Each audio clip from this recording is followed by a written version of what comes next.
What's good? Welcome back to Black and Published, a podcast for writers, poets, playwrights, and storytellers of all kinds. I'm your host, Nikisha Elise Williams, an award-winning author, two-time Emmy Award-winning producer, publisher, all that good stuff. Today, we're talking with Angela Jackson Brown, author of When Stars Rain Down, out right now from HarperCollins. Angela Jackson Brown is an award-winning writer, poet, and playwright who teaches creative writing and English at Ball State University in Muncie, Indiana. She is a graduate of the Spalding Low Residency MFA program in creative writing. She is also the author of the novel Drinking from a Bitter Cup and the poetry collection House Repairs, which recently won the 2021 Poetry Award from the Alabama Library Association. In this episode, we discuss why it's okay not to want overnight success, fame, and fortune as a writer, the role of God and the church in Black liberation, and the importance of telling all stories, even painful ones, so that the world never forgets. Black and Published family, please welcome Angela to the show.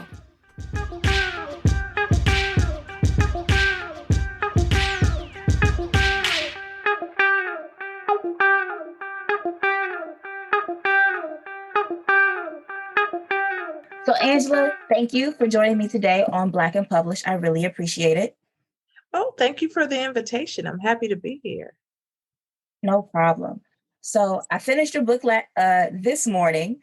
But before we get to When Stars Rain Down, I always like to start the podcast by asking, when did you know that you were a writer? That's such a good question. I think in some ways I always knew that I love words and I love the magic that words created on a page. So even when I was a young girl, barely able to read at all, I would take crayons and scribble in the books. I know that's not a great thing to confess to, but I would want to add my own part to the stories. So whatever the story was, I felt like I needed to add my own little, flavor to it. And then, of course, I had a very supportive dad. And from the very beginning, when he learned that writing and reading was important to me, he made it important to him too. So I've always had the support and the encouragement. So where did that journey take you from writing in the books with crayons and being supported by your dad? How did you get to the point where you decided that writing was something that you wanted to do for your career?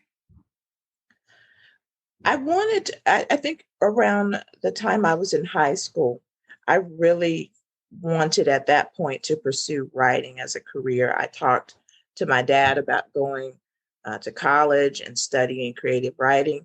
Unfortunately, my Depression era dad did not see the value in it at that point. He said, you need a degree in something that's going to get you a job. I don't know that getting a degree in creative writing is going to do that. So I listened to him and I got a degree in business and marketing, which served me well, but I still longed for those English courses and those creative writing courses. So I said to him, I said, Daddy, I got the first degree for you, but the next degrees are for me. And he said, you know what, if you feel that passionate about it, then go for it. So that's kind of how things started. So you got the degree in business. How long was it before you returned to get your MFA? Oh, I did not go back for the MFA until it was actually the year of my 40th birthday. I'd always been writing. I didn't really try to publish that seriously. I think I was intimidated in a lot of ways by the idea of trying to live up to the standards in my head. You know, I would write a story and I would think to myself, this is not as good as anything that I've ever read in a book. So I've got to keep working on this. And so finally, when I turned 40, it was like, okay, you've got to either, in the words of Shawshank Redemption, you got to get busy living or get busy dying. And in my case, it was get busy writing and doing it in a serious way. So I enrolled in the Spalding Low Residency Program in Louisville, Kentucky, and I never looked back. And so, what did that, I guess, turning point for you at 40 and enrolling in the MFA program in Kentucky? What did that do for you and for your writing and the craft? Enrolling in that program was everything. It validated everything that I thought about myself. Because I was a mother at a very young age, I got married young, and I wasn't surrounded by an arts community. I wasn't surrounded by people who had like-minded goals. I was pretty good as far as the writing was concerned, but it was the self-esteem that I was very much lacking in. And I think that program sort of helped to build me back up, because by that time my dad had passed away, and my husband, my second husband, he is very supportive, but it wasn't the same as hearing it from other writers. It's one thing for the person that you love to tell you this is good, but it was something altogether different for, my colleagues in the writing field and my teachers and various ones to say, yes, you do have some talent. So, did that validation then give you confidence to go on and write your first book? It absolutely gave me that confidence. I I started working on Drinking from a Bitter Cup, my first book, before I started at Spalding. But I was still struggling with the whole idea of what that book was supposed to look like. I wrote it and rewrote it probably half a dozen times. But then when I got to the Spalding program, I had a mentor, Kenny Cook, and he said to me, this book needs to be in the voice of the little girl. And I'm thinking to myself, sir, you're not going to make me write this book yet again. So thanks, but no thanks. So I moved on to a totally different project. But after I graduated, I came back to his notes, and I really thought about the things that he had said to me. And I realized, you spent all this money on this degree. You believed in the people who taught you there. So listen to him. And I said to myself, I'm going to give it a try. And then if this doesn't work, then I'm done with this book. I'll move on to some other project. But everything aligned properly. The story came out of me the way that it really was supposed to. And I have to give credit to Kenny for that. What do you think is the importance of having those mentors who will not only validate you when your work is good, but then also give you a note and a critique that to make you better, even if you don't want to hear it? Writing is we do it in isolation. So much of it, we spend time alone, that it's often easy for us to lose sight of the project and what the goals of the project should be. And so I think if we can find someone whose voice we value, and that means I valued his work. I read his work and I thought to myself, this is the type of writer I want to be. And I felt that way about a lot of my mentors. So trust, I think, in having someone who's not a yes person. Because I have a lot of friends and family who will read my work and say, oh, this is wonderful. This is beautiful. And I know they're doing the best that they can because they want me to feel good about myself. But that's not what you need when you are really trying to get into this industry and you want to be successful. You need people to say, no, girl, go back and try again. This is not working. Let's talk about that want to be successful. Did you feel successful after publishing Drinking from a Bitter Cup? I really did feel successful because I was not writing for awards. I wasn't writing for the number of sales, but I Mm. was writing to be able to achieve a goal, which was to write the best book that I could and to be published. Those were my two main goals. So everything else that happened after that, I knew was going to be gravy. And also, I was working in marketing and PR at a nonprofit in Louisville. I was doing okay. So I wasn't writing with the idea that that's how I was going to pay my rent, or that was how I was going to put my child through school. Those things were taken care of through my job and my husband's job. So it gave me, I think, a lot of freedom to take risk and not worry so much about, how it got received by other people. That sounds like a beautiful place to be, to not have the pressure of having to meet someone else's benchmark of success to consider yourself and your work successful. So how did you publish Drinking from a Bitter Cup? What was that process, taking it from the MFA where you had to gotten a note to do it again in a different uh, point of view to it actually being in your hand? So this is where I tell young writers, even if you don't get a degree outside of English or creative writing, take a class in marketing, take a class in public relations, because I I learned quickly that I had to wear multiple hats. One of the hats was the writer who was neurotic, who loved every word on the page. But then the other hat was someone who was a business minded individual who says, who said to herself, I have to treat this like a business.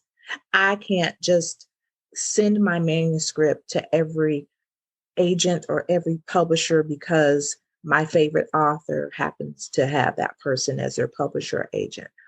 I really meticulously looked through the list of publishing houses. I knew that I didn't necessarily want an agent right away. I don't know why. Just it wasn't something that I felt that I needed. I felt like I needed to immerse myself in the project, and I needed to do it with a smaller publishing house. Mm. So we researched small publishing houses, and Widow Publishing was one of the houses that I found. And I submitted to them, and probably within a matter of a month or two, we had a contract. And like I said, I made sure that who I sent my projects to were people that I thought would be interested in the project. I think sometimes we waste so much energy sending our work to people that it's not appropriate for. When I first started writing, I was writing my little rural stories about Alabama, and I was sending it off to the New Yorker because that was where famous people were published. And so I'm like, Mhm. so I need to send my work to the New Yorker. And it wasn't until probably later on in graduate school where I realized the New Yorker, at least right now, is not for you. You read this every month. Do you ever see them publish anything that remotely sounds like what you write? And my Mm. answer to myself was no. So I said, so move on. Start a relationship with a journal or with a publishing house that actually seems receptive to the type of things that you write. And maybe the New Yorker will happen on down the line. But for right now, I was like, let's be realistic about who we're going for. Oh, I think that is such a good piece of advice because I think for writers, especially when you don't go through a program like an MFA, or you're just writing and you don't know how to get into the industry, all you see and all you hear are about the big names and the big houses and the big literary journals and magazines. So you don't know that there is a whole framework and patchwork of smaller presses and publishing houses and literary journals that are equally as important and to help you get your work out, but that don't get all the shine as a Penguin Random House or a HarperCollins or anything like that, because that's not what you hear every day. How Right. would I mean, oh, go ahead. I was No, just go going to say, ahead. well, so many authors, I think, are so swallowed up about the notion of, I need a big advance. I want to be able to retire with this book. I want to be able to, and you think of all the things that you want this one book to accomplish for you without thinking about it in the long term. So I really did have, after drinking from a bitter cup, I really did in my mind have like a 5, 10, 15, 20-year plan of where Mm. I wanted to see my career go. And so I wasn't in it for the short term. I really was thinking about it in terms of, I want a career that has the longevity of the people I admire. like Alice Walker and Toni Morrison and Maya Angelou, people who um, really took their time and built up their career, and they weren't interested in just having that one book and be done with it all. Well, I feel like you're preaching to my soul because I think that's where I was. That I know that's where I was when I started my journey with my first book. I wanted an agent. I wanted a big publishing house. I wanted a big advance. I wanted to leave my job and do all these things. And it's not that I didn't have the foresight to know, okay, I want to write other books too, but I wanted this one book to do all that. And while that happens for some people, that's not everybody's story. And so I think it's so important to show that you can get there over time. It doesn't always have to be instant. Absolutely. And I think and I know this sounds cliche, that we appreciate it better or we appreciate it more when we have to pace ourselves. But I've seen a lot of young writers who had success with their first book and you didn't hear from them again. I Mhm. knew I didn't want that. I wanted to, I knew in my spirit that I would rather have a book where maybe I only have, a very small print run and maybe no advance or a very small advance, but that I knew that I could build myself up to the place where I could have the kind of career that I was after. And it's slowly beginning to unfold now.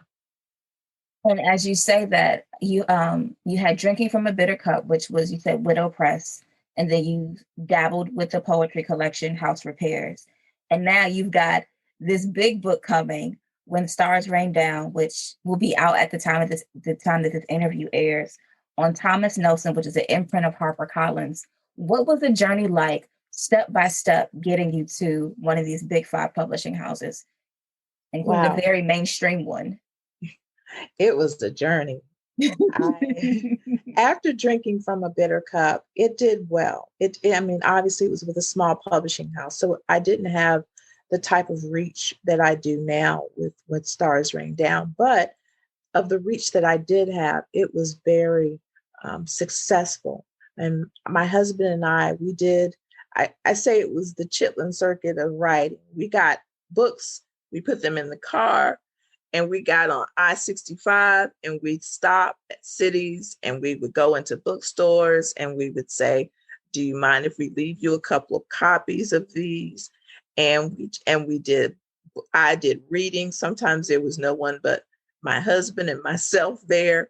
And I would loud talk until I could get someone to come over because I knew if I could just get you to hear me, if I could just get you to hear me, then I'm going to I'm going to encourage you enough that you're going to want to buy this book. And if you buy this book and you read this book, you're going to tell two or three friends. And so we just did old school, get on the pavement and go.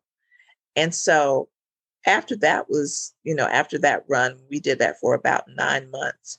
And during that 9 months, I was writing When Stars Rain Down. So we would be at a hotel and I would write. My husband would be sound asleep and I was up writing. Or we would stay on the couch of a relative or a friend as we're going to the next city and I would write. And so by the time we finished touring with Drinking from a Bitter Cup, I had already written When Stars Rain Down. And at that point, I went after my agent. And my agent, Alice Spielberg, was someone that I knew of. She had a very lucrative career in New York, but then she came back home to Louisville, Kentucky. And so, with the way that the world is now, you don't have to live in New York to carry on as a New York agent. And so, I kept her on my radar. And I tell my students, I did what you all do. I started stalking her, but in a nice kind of way. If she was on Twitter, I would like a tweet.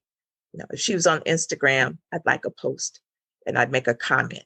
And then when I started following her website where she would list the places that she was going to be, I would go to that writers conference and I would make sure I would go by and I would just speak to her. I didn't necessarily try to pitch a book at that point, but just I thought to myself, if you can make a memory with her so that when you do have a project ready to submit, then she's going to remember you.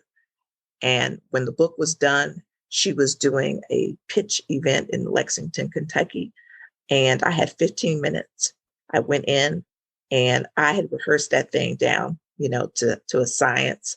I pitched the book, and that was 11 o'clock in the morning. And by 3 o'clock that afternoon, she called and said, I want to represent you. Oh, that is awesome.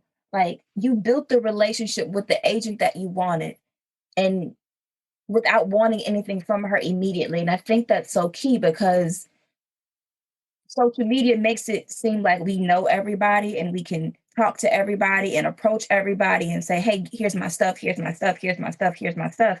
But you don't have a rapport with them.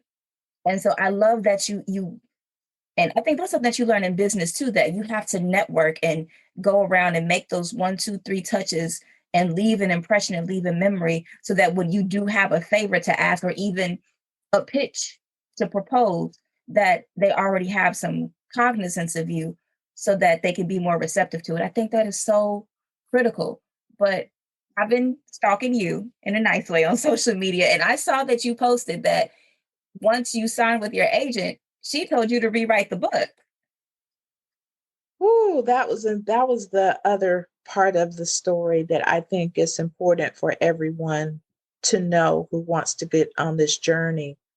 Just because you have an agent, and just because you have an agent who has made some major moves, that does not mean they're going to be able to sell your book.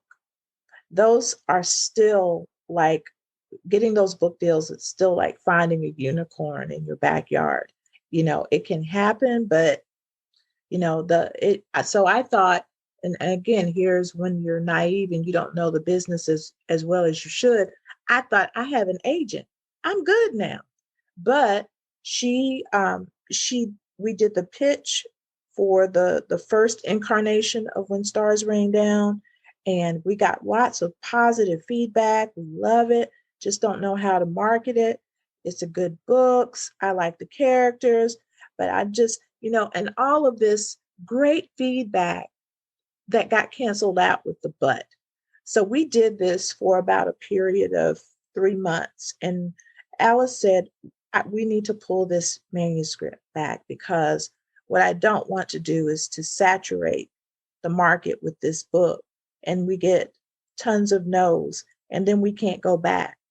So she said, if you're okay with that, we're going to pull this manuscript back and we're going to think about it a little more. And after about another month or two, she came back to me and she said, Angela, there's something I need to suggest to you. And you can say no. And if you say no, I'll do whatever you want me to do. But I think what I'm about to say is what we need to do. And she said, because at the time the book was written in the voice of four characters. She said, I think the strongest character is Opal. And I think you need to rewrite the book in just her voice. Mm. And at the time I was going through, my mother had stage 4 cancer. I had just been diagnosed with various autoimmune diseases. My future was so uncertain in my mind. I had already said to myself, if she can just sell this book, then maybe my family will have something, like a Mm. little nest egg.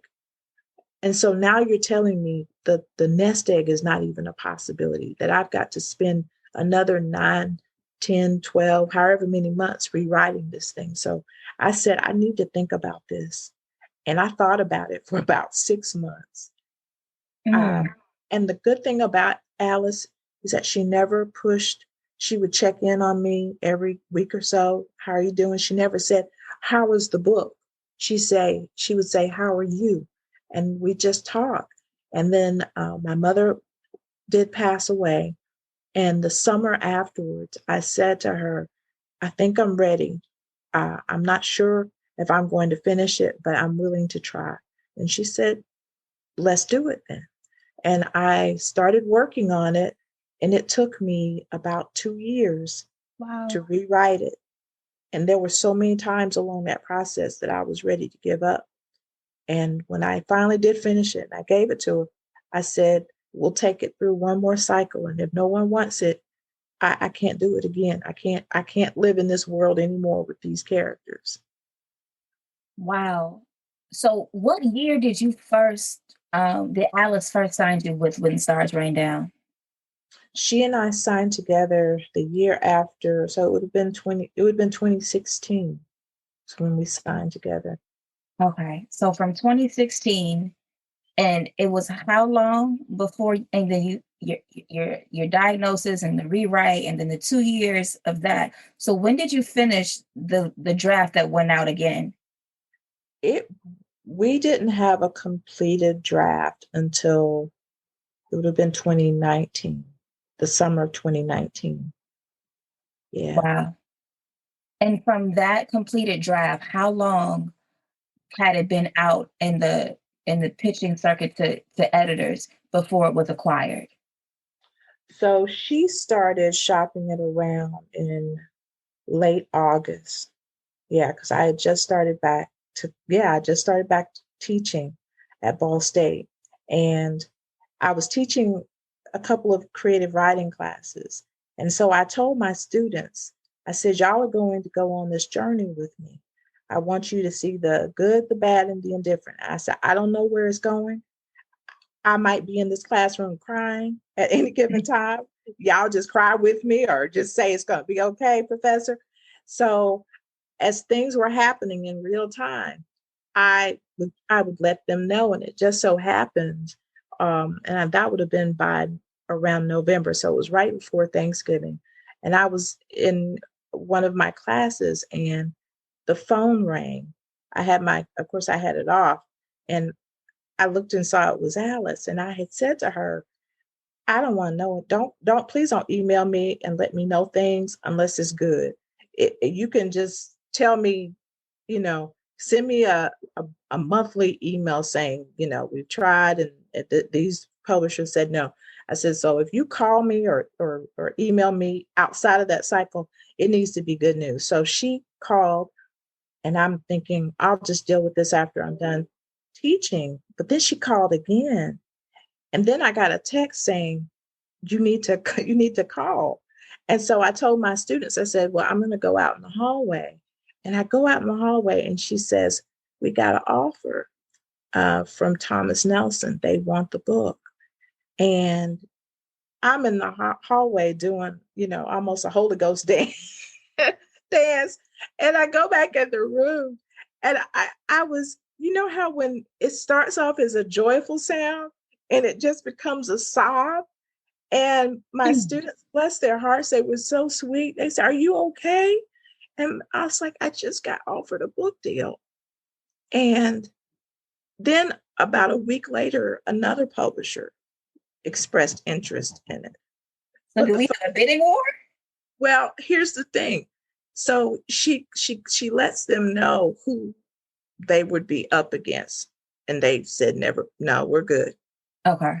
Because they knew they wouldn't be able to go toe to toe with, because they were a mid-sized press, and they knew they wouldn't be able to go toe to toe with a larger size press. But I had said to her that to go back, I said, go back to them and tell them that that's not all that I'm looking for, because I literally felt at that point in my life, I need to feel a rapport with the people that I'm going to work with. It's not about who can give me the most money.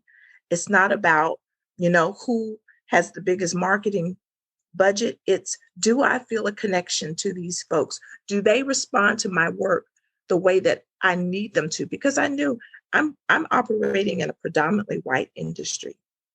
And I knew that my characters were from rural Georgia. They were not the kind of folks that would end up in the New Yorker or some major publication. So I knew I needed more than just somebody who could give me a nice size advance. I needed someone who loved these characters. And so I asked her if we could, meet with people, representatives from the different houses. And when we met with Thomas Nelson first, and that's all I needed, because I had the entire editorial team and the marketing team and the sales team were all on that call, and they were all showing excitement about this book. And they all indicated that they had read the book, which I knew was, it's not something that you always get. Oftentimes they'll read the first chapter or the first few pages and they'll make a decision. But they were invested in this project. And I said, that's who I want to go with. So I have to ask, was the advance good? The advance was good. The advance was good. It allowed me to go from teaching full time to teaching part time.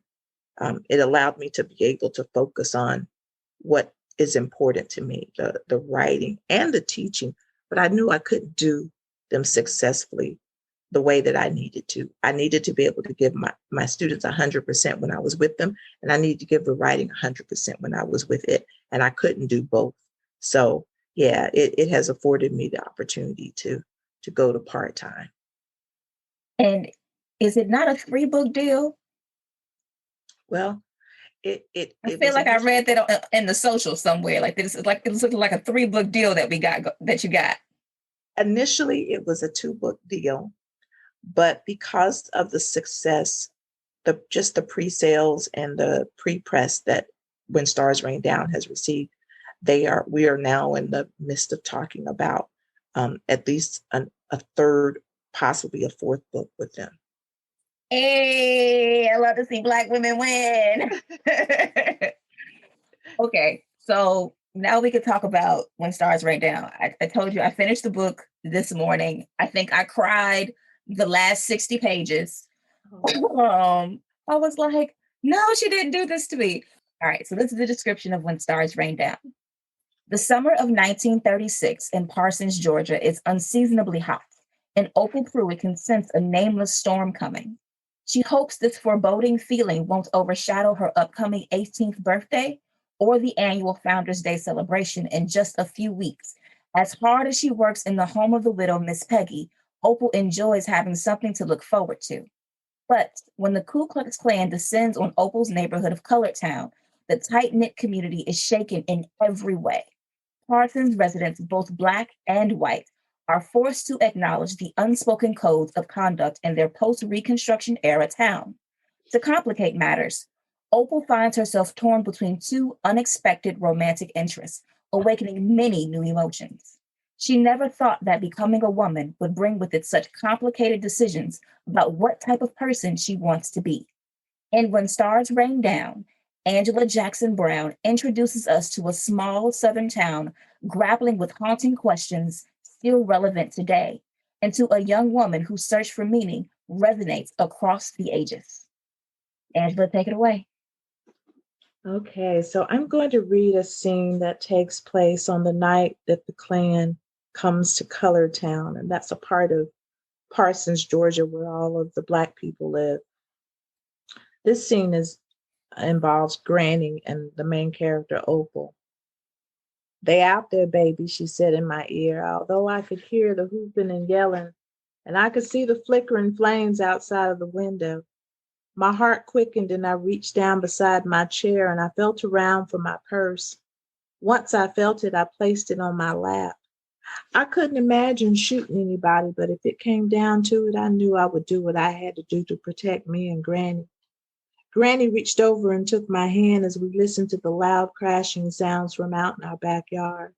Then we heard Granny's chickens squawking in such a loud and frightening way, I didn't even want to think about what was happening.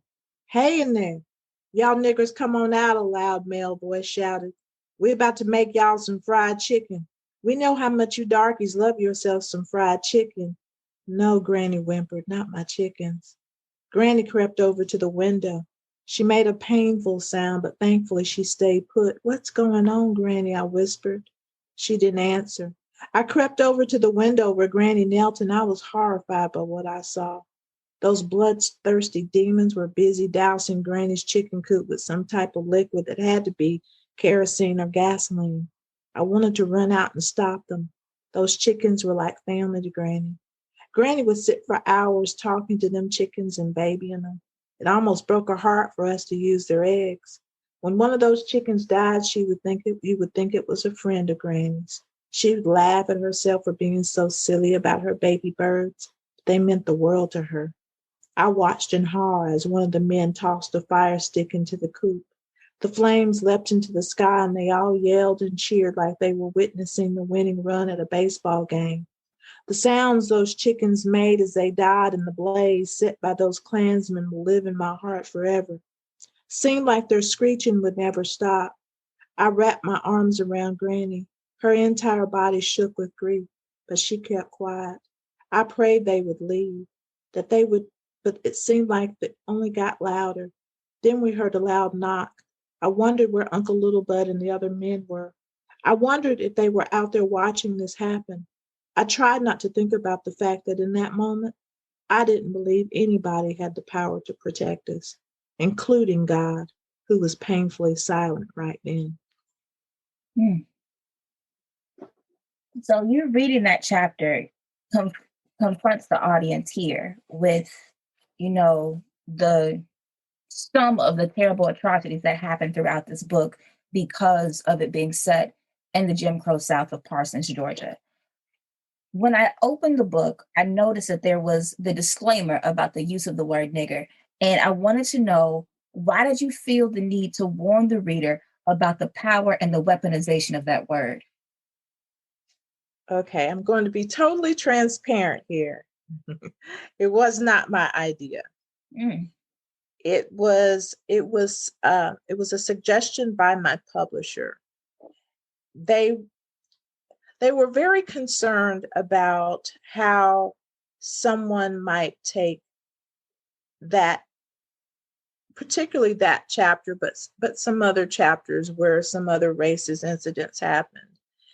And I think because we live in a time where people are so afraid of cancel culture and are so afraid of people being offended, even in situations where instead of being offended, they should feel enlightened, that they felt the safest bet would be for me to write that letter. And I pushed back. I was not interested in doing it. I felt like, no, it, people need to sit in it. And if it offends them, good. That you should be offended. But more than that, you should be able to see the parallels in what was happening in 1936, what's happening right now in the year 2021. But I acquiesced because, well, for a few reasons. One is that I didn't want to become that difficult writer. I didn't want to be the one that was, and I pushed back on other things. So I felt like, you know what, girl, you got to claim your battles. And if there's some random reader out there who needs that letter, just write the letter. And my agent said the same thing. She says, again, she says, I will fight on that hill with you. But is this really the hill that you want to die on, over something that is going to take you all of 5 to 10 minutes to write? So just write the letter. So I did. I just wrote the letter.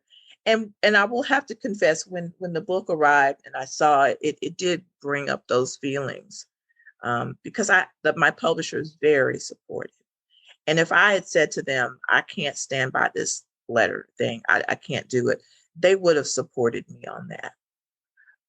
But I wanted to be receptive and I wanted to hear their concerns. And I think there probably was some legitimacy, because I've already had a reader reach out to me and said she was grateful that that letter was there to kind of contextualize things. So I'm like, okay, well, if that's what you needed and it helped you, then I guess it was worth it. I read it and I was like, whatever. Right. But I'm Black and I'm grown. But reading the book, I was like, okay, I get why the letter is there, because it's like historical YA fiction, which means it could very much have a younger audience or a high school student audience and be in those high school student literary classrooms. Like, I remember I was a sophomore in high school. We read Native Son, and I will never forget how triggered I felt when those one white girl in our classroom, she raised her hand and she asked the question, do you think Richard Wright named the character Bigger because it rhymes with nigger? And I was like, and you said the word out loud, and we in a black high school. I had all the feelings. So I will never forget. I never forgot that feeling, and I still remember it. So like seeing the letter at the beginning of the book, and I was like, okay, I can see if this goes in the classroom, it helps to contextualize the discussion and, let people know, okay, this is what we're talking about and how to be respectful about it. Yeah, and and this is the other thing about the industry that I think we all have to, be aware of is the fact that once we sign on with a publisher, it's no longer just about our vision, that it truly becomes something collaborative. And as an author, you always have the right to push back.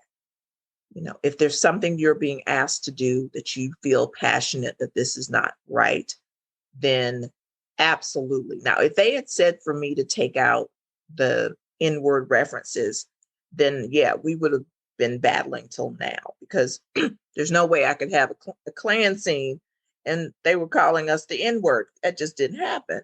So again, I felt like if it was a choice between whitewashing my book and taking out references that might be offensive to some folk, I would rather just write the letter. No, I would rather write the letter.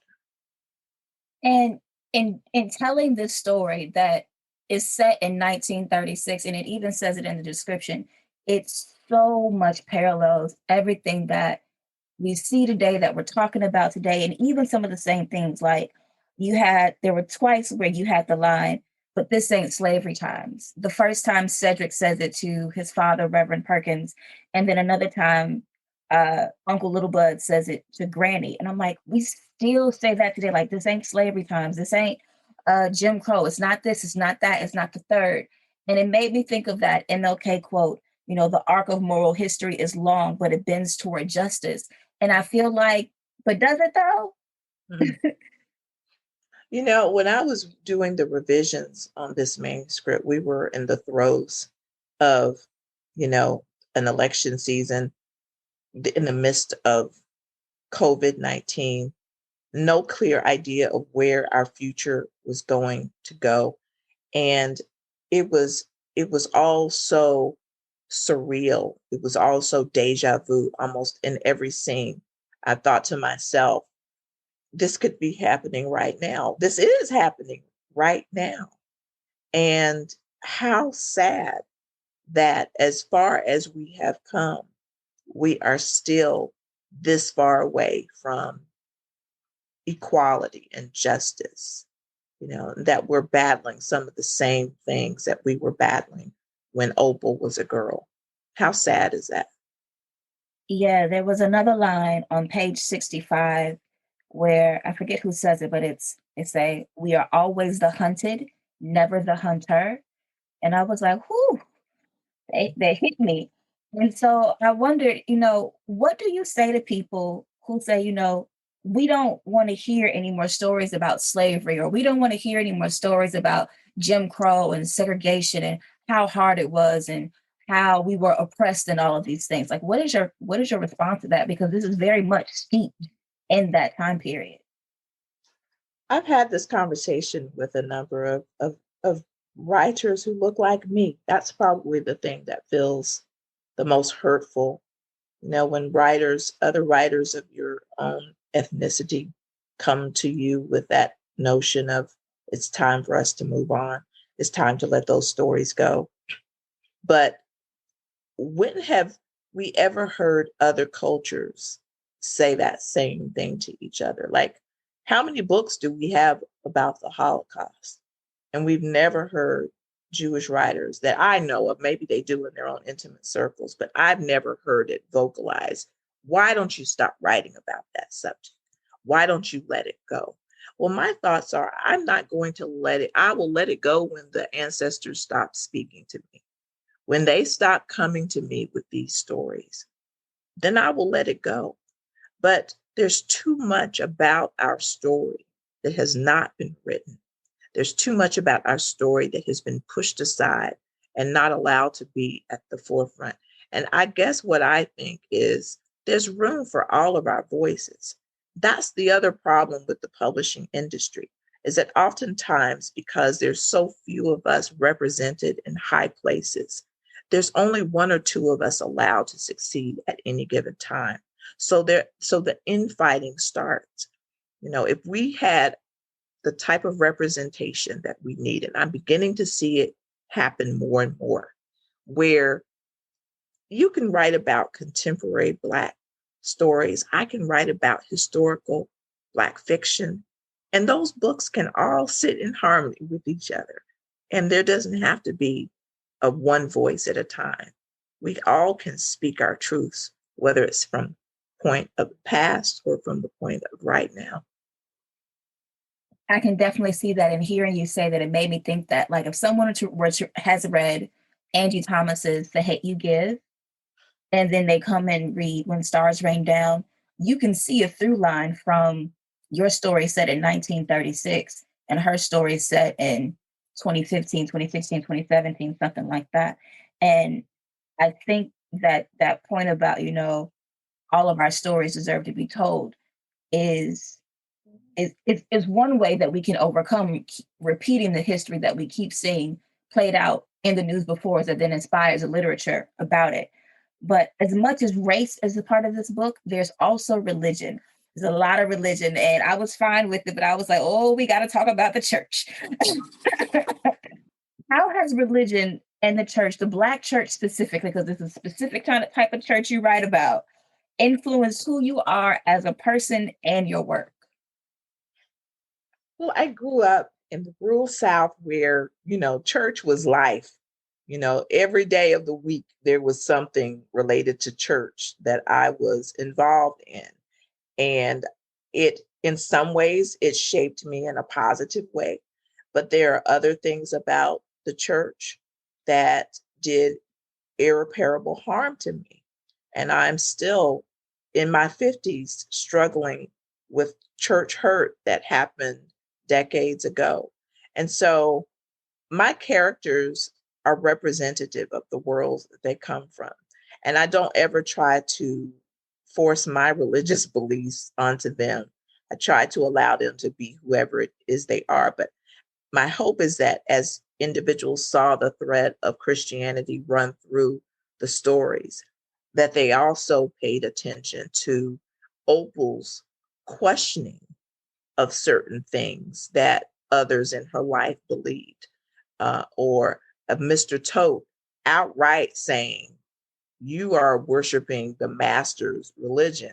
How are you going to turn around on one level and believe in God? And yet God just turned around and allowed the Klan to march through our community without any interference. So I always want religion to be there, but I also want there to be those voices that challenge it. Because if it can't be challenged, then for me, then there's something problematic about it.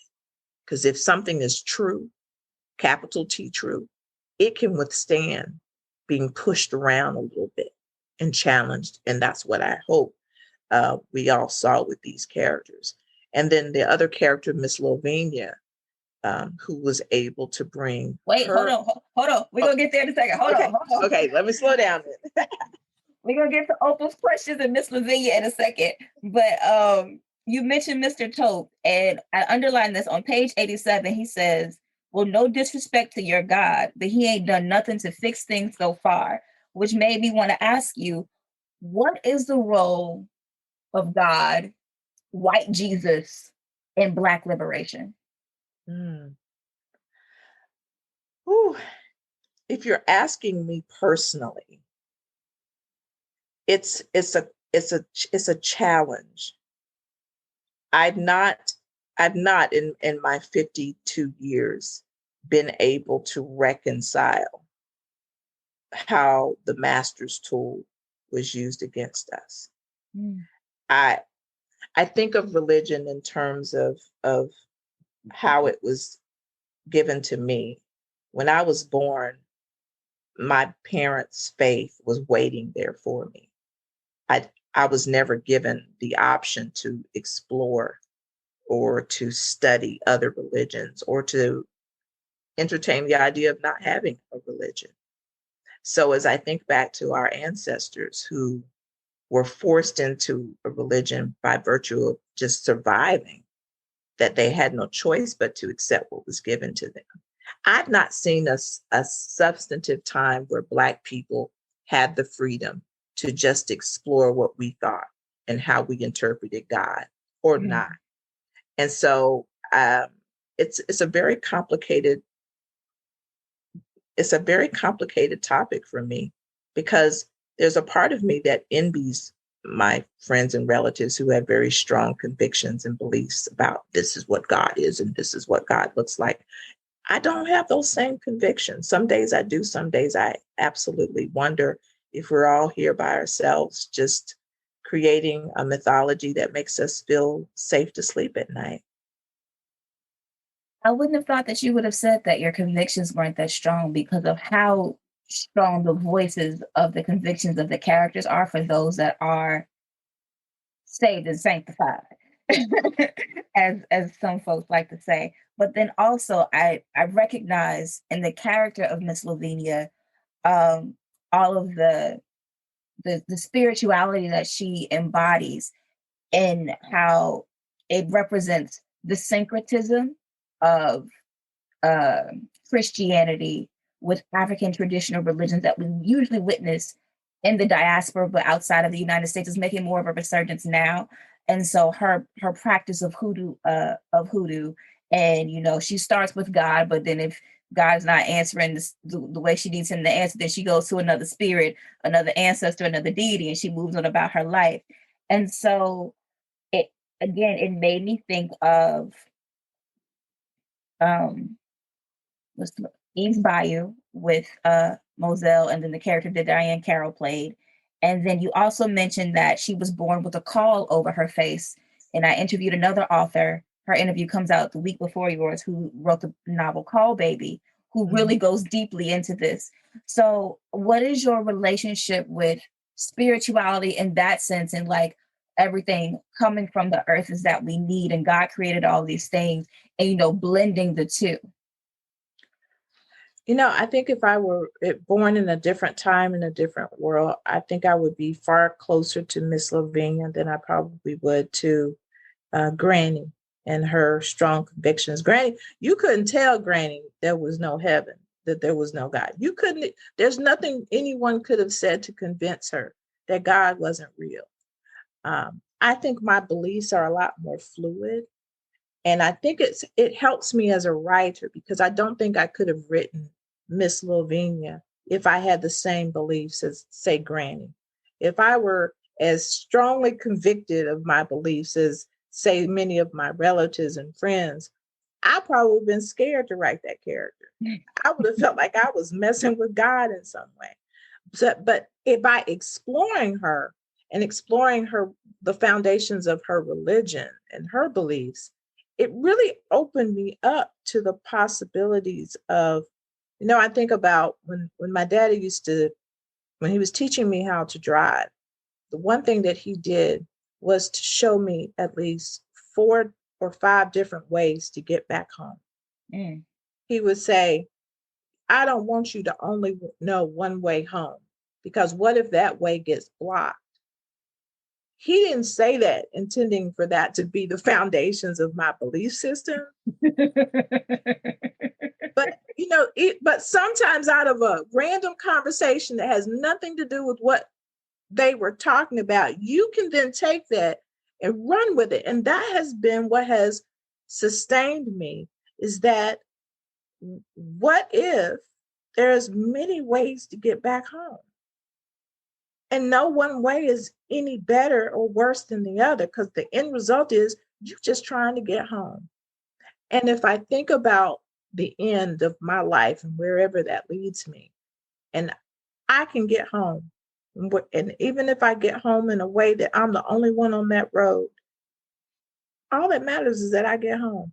And so it allows me, when I think about these various characters, is that both Miss Lavinia and Opal and Granny and everyone else in that book are perfectly right and reasonable with the things that they believe. Because at the end of the day, they all just trying to get back home. And I think that's summed up when Miss Lavinia says on page 336, Opal, I listen to the spirits and I listen to God. And to be honest, they are one and the same. When our ancestors were kidnapped and brought to this country, we lost our connection to God, but thankfully, God did not lose his connection to us. Yeah. I think that you struck a nice balance between no matter what anyone believes, what God they worship, what name they call him. Because there was even a part where Miss Lavinia gave all the names that existed for God. No matter what name you acknowledge him as, there's always a path to get to God and to get to that higher being, no matter which route you take. And no one is to say which route is right. Right. I mean, when we all cry out, I would like to believe that whatever language, whatever way in which we cry out, that there is a higher being up there that can hear that cry. And it doesn't have to be the same specific name. It's like, my son calls me mom. My grandkids refer to me as Gigi, but I'm the same person. But I'll answer to all of that. My students call me professor. So it's still the same person, but I just answer to different names. And if I can do that, why couldn't a God do that? Another point in the book that struck me that I was very caught off guard by, well, I shouldn't say caught off guard, but it just made me think a little differently, is when Opal's going into Miss Lavinia's house and she has that unsettled feeling. And Miss Lavinia scolds her and says, never knowingly bring your pain or your suffering or your sadness or your anger into another's home. Always take off your burdens at the door and leave them with your Lord. Where did that come from? Because I was like, well, damn, I got to check myself the next time I go to somebody else's house. You know, I can't take credit for that. I had there was an elderly lady that would look after me when I was a little girl, and I don't remember a lot about Cousin Bert. Everybody called her Cousin Bert, but I could remember her saying that if someone would come to her house and they were about to come into the house, she would say, "What you carrying today?" And as a child, I'm looking at their hands and they have nothing. She said, "Don't bring anything, same thing, don't bring anything into my house that's going to defile my house. Now, if we need to talk or if I need to pray for you, we'll do it outside so that when you come inside, you're bringing nothing but good energy." And she literally used the word energy, which tells me she was operating on a wavelength that went beyond the traditional Christian religion. And that I think is true for so many of the elders because they were able to in their own way take Christianity and and deconstruct it and turn it into something that felt familiar to them. So I know now when Cousin Bert was talking, when she would have her crystals and she'd have her candles lit and she would do all of these ritualistic things that she was calling on not just the Christian God, but the God of her ancestors. And she probably didn't even know that's what she was doing. Or maybe she did know. No, I have two questions for that. But first, I'm going to say, so how do you make sure that you enter new spaces with an unburdened heart? It's being conscious. It's being conscious of where I am emotionally. It's being conscious of the energy of the other people. Because I think as writers, we're empaths. We have to be able to feel emotions at a level that's much deeper than regular people, but there's a price that we pay for that. When I wrote the scene where the chickens were killed by the Klan, I had to do some detoxing of myself, of my whole spirit for days afterwards, because that just stayed with me in a way that I had never had any other scene that I've written stay with me. And so I try to be mindful of all of the things that can burden us down and try to consciously, you know, take those things off of my spirit and name them. What am I laying down here? and naming it, whatever that thing happens to be, whether it's sadness or whether it's exhaustion or whatever it is, naming it and then putting it away so that it doesn't affect how I interact with other people. And also, you mentioned a moment ago that, you know, the elders were able to take Christianity and deconstruct it in a way that felt familiar to them.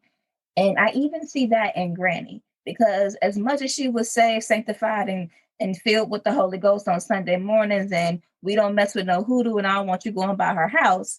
As soon as Opal got hurt in that one scene, and she was at Miss Lavinia's house, and Granny was like, "You stay right here, you drink this tea." Until she said you can go home. And so I was like, so there's fluidity there, even as rigid as someone can be in the practicing of Christianity and believing in the gospel and all of that. When something hits a little too close to home, you will do whatever you can, even if it's outside the scope of God, the Bible, the cross, the Trinity, to make sure that your life is okay.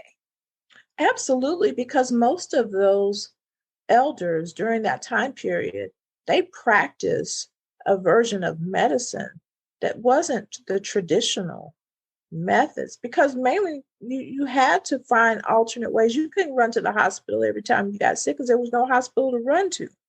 There was no, I mean, in the community that they lived in, they happened to have a white doctor who was open to taking care of everyone. That wasn't the truth in most communities. So you had to learn how to take your medicines from the herbs and from the various berries and leaves and vines that grew in your yard or grew in the woods behind your house. So I think the medicine that Miss Lavinia was practicing probably felt um, more like something Granny could relate to than even the white doctor in the town. What do you want readers to get out of this book or any of your work? Mhm. I want readers to feel a connection. I want them to feel a connection to these characters, even though these characters might not represent their reality or their history or their background. I want them to feel some type of human connection, because if you can feel that human connection, then that's where we can begin to have the hard conversations. I have a student who, a white male, who's very conscious of being a white male. And oftentimes in conversations in class, he'll say, but this isn't my truth. And I don't want to step on any toes by, saying my point of view. I want people to be able to read this book, and no matter what background you come to, you can feel empathy for these characters. Maybe you've never worried about the Klan marching in your community, but you've loved something, and you've suffered loss. You know what it's like to feel beaten down by a system, or to beat down someone in a system. Maybe you can see yourself in one of these characters. And if you can do that, then that's where conversations start. In being the conduit to incite those conversations, and also doing this work as a creative but also as a career, how do you see the future of the work that you are going to create? I know you said you had that 5, 10, 15, 20-year plan. We've got maybe a 3, 4 book deal, so there's at least 3 more books to come from Thomas Nelson, from Angela Jackson Brown. How do you see all of that? I see it as my legacy. I'm Mm. at this point. I'm creating my legacy. I'm creating a timeline to be able to show someone that I was here, and that I tried to make a difference, and that I took the talent that was either given to me, or that I just, maybe I worked very hard and developed it. But either way, I used what I had to try to make this world a little better, and hopefully leave a little bit of immortality, so that the next generation can bear witness to the fact that I lived. All right. You kind of answered my last question. And I know you've been listening to the podcast, so you know what my last question is. But we're going to go to the speed round and then go back to the final question to see if we can't finagle a different kind of answer. What is your favorite book? Color Purple. Mm. Who is your favorite author? Maya Angelou. Ooh. What is your favorite time period in history? 1930s. Why? Because I think it was the beginning of something. I think we had a generation that had not lived during slavery and who obviously experienced Jim Crow, but had witnessed a taste of freedom. And they were willing to begin the fight that ultimately led to the point where the civil rights movement really became something that now has us where we are in the future. So I just think that's a time period where so much was happening to push us where we are right now. What is your favorite gospel hymn? Because you had a couple in there, and I was like, now how's she gonna put these hymns in here and then expect the reader not to want to sing the song? His eyes on the sparrow. And that's the one I'm talking about. I was like, this is a song that you can't just read this, you got to sing it. What is your favorite Bible verse or book? This is going to seem funny, but Jesus wept. And the reason why is because as a little girl studying the Bible, Jesus just seemed unattainable. I'm like, I could never, this guy's perfect. But for Jesus to weep in a moment where he knew what was going to happen next, I'm going to raise Lazarus, but I'm still going to join in on the sadness that this family is experiencing from their loss. And I'm thinking that's pretty good. What if we all could just weep for one another? I like the way you put that, because thinking back on the story that gets you to that 2-word verse, Jesus wept. Martha had just run out the house and basically cussed him out.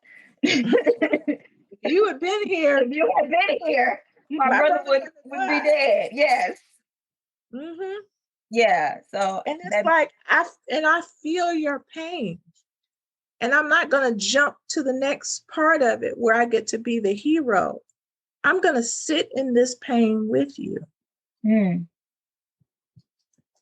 gives a whole new outlook to that.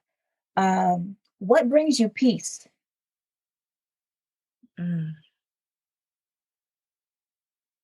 Peace. Mm-hmm. Just peace. Just calm. Mm-hmm. No drama. Just calm. What brings you joy? My family. If you were a color, what color would you be? Purple. The color of royalty. Yes. If money weren't an option, where would you live? Some island. I think Barbados. My husband had the opportunity to go there when he was a student. His pictures are so alive, and the culture just resonates off the photos that just feels like that would be a place to just go and write and sit in the sun and just get 7 shades of black. What's one answer you've prepared to give to a question no one has asked you? Oh, it's supposed to be speed. Okay. Death scares me. I think because as you get older, and I had the same expectations of my elders, as people get older, you think they're preparing for that and even if they feel like they're going to heaven, that they're all good, they're ready to die. And I think the idea of not existing, that scares me. And I don't think we talk about it enough. I can see that, because it makes me think of Cicely Tyson. 3 days before she died, her memoir had came out, and she was on the TV doing a whole interview circuit. I was like, she wasn't preparing to go nowhere. Mm-mm. Like she was booked and busy and ready to do some things. Exactly. And you would think that if you've reached in your 90s, that you're good, especially once your book came out. I mean, she should have just been ready for Jesus to swoop down and take her on home. But I don't think that was the case. Me either, yeah. And then in saying that, that leads us to our final question that you've kind of already touched on. But you say you're writing your legacy. So when you are no longer here, what would you want someone to write about that legacy that you've left behind? Mm. I just want people to say that she lived a full life. She didn't. She didn't shortchange us on anything. That she gave every bit that she had and then some. Thank you, Angela. That was beautiful. Oh, thank you. This was, oh Lord, it was like sitting and talking to a girlfriend. Thank you. Big thank you to Angela Jackson Brown for being here on Black and Published today. Make sure you check out Angela's novel, When Stars Rain Down, out right now from HarperCollins. And if you're not following Angela, follow her on the socials. She's at Angela Jackson Brown Author on Instagram and ADJackson68, the number 68, on Twitter. That's our show for the week. If you like this episode and want more Black and Published, go ahead and hit that subscribe button on your podcast platform of choice. While you're there, leave us a rating, a review, a comment. Let us know who you'd like to hear on the show next. You can also follow Black and Published at Black and Published on Instagram and Twitter. That's at BLK and Published. And if you want to keep up with me, head to my website, newrights.com. That's NEWWRITES.com. Or you can follow me on the socials. I'm at Nikisha_Elise on Instagram and Twitter. That's our show for the week. I'll holler at y'all next time. Peace.